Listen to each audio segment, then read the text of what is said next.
All right, so let's start with this race. So these are 1,500 meters women. So this is an endurance race. This is 75% of the energy you're getting for this race is going to be coming from aerobic energy. It's going to last approximately 4 minutes. And so what drug are they taking? Well, the majority of these women who are testing positive are going to take probably down to 2, possibly 3 drugs.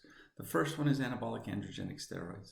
Yeah, you might be thinking, wow, that's really kind of weird that they take steroids. Some of them you might look at them and go, wow, yeah, they have big muscle mass, so maybe they are taking steroids. But really, they're not taking it to get muscle mass. What they're taking it for is they're taking it to get more red blood cells. And that extra red blood cells is going to give them extra ability to deliver oxygen so that they can go faster. Second, erythropoietin. So that one's going to give them, again, greater oxygen carrying capacity. And then possibly something like growth hormone. And growth hormone is going to allow them to train more frequently because, as you'll see, what growth hormone does is it affects their connective tissue so that they can maintain their connective tissue health even though they're training at a very high level. All right, so let's start with anabolic androgenic steroids. So anabolic means that they're going to build your muscles and other tissues.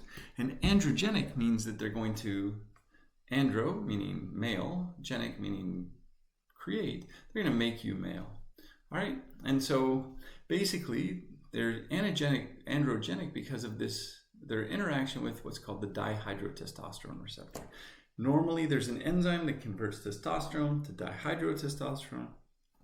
And when that happens, that dihydrotestosterone binds to its receptor, and it causes most of what you consider to be the male secondary sex characteristics.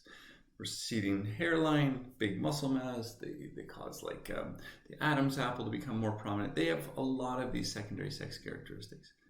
So women who take them get what's called male pseudohermaphroditism. So women who take anabolic steroids, they take enough of them so that those steroids can bind to the DHT receptor, and they're going to become much more male looking. The clitoris is going to become enlarged, so it's much more like the size of a penis. They're going to get facial hair. They're going to get receding hairline on their head. They're going to get more prominent Adam's apple. They're going to get a lot of secondary sex characteristics of a man. The anabolic effects are, again, going through this unknown mechanism where they're going to activate protein synthesis and decrease protein degradation.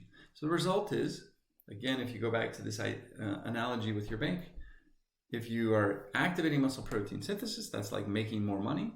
If you block protein degradation, that's like spending less money. Your bank account gets bigger or your muscle mass gets bigger.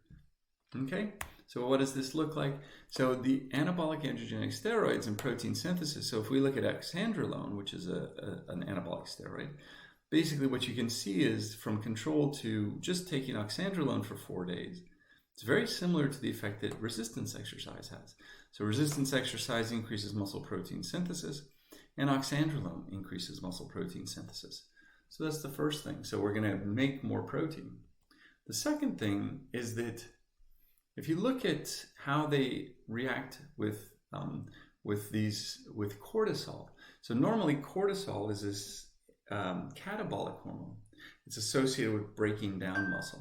And what you see with cortisol is that in control individuals, the cortisol is all bound to the cortisol receptor. And you see 100% of the cortisol is bound to the cortisol receptor. If you treat with testosterone or a bunch of different steroids, what you can see is the ability of cortisol to bind to its receptor is decreased. It's these testosterone and other anabolic steroids are what's called a competitive inhibitor of cortisol. They will compete for the receptor. And if cortisol can't bind to its receptor, it can't cause muscle protein breakdown. And so this is one of the ways that you see a decrease in muscle protein degradation. And so if you look at what happens in a muscle, now the muscle is getting bigger because you're getting more synthesis, you're blocking breakdown, now you've got a bigger muscle. Problem is the muscle quality is going down. And there's an even more important problem, and that's shown here. This is what it does to the connective tissue. So this is what it does to your tendons. So what you see is in the placebo group, when you do resistance exercise, the tendons get stronger. It goes up. Their ability to store energy goes up. With testosterone, first of all, it starts lower. So if you have higher levels of testosterone, now what you've got is you've got a smaller, more brittle tendon.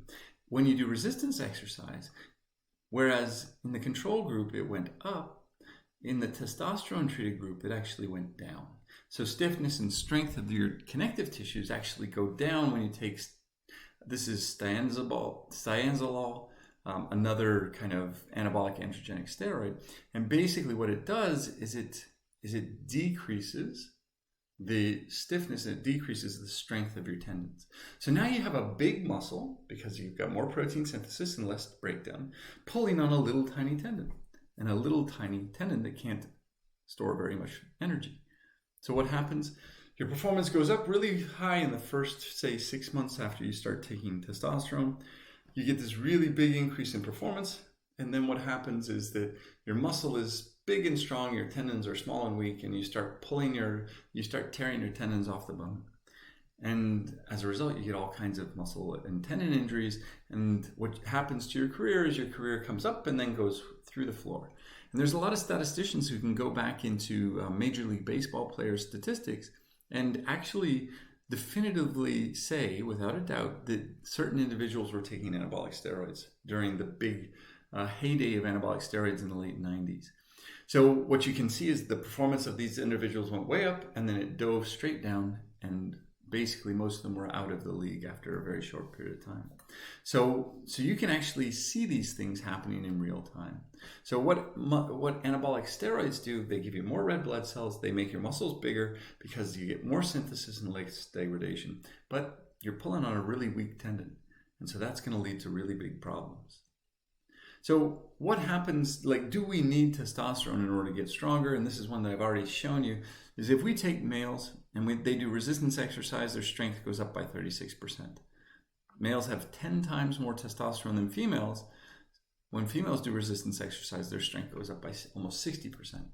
So there's no need for testosterone in order to make your muscles bigger and stronger if you're doing strength training. If you're doing strength training, the testosterone effect is almost nil.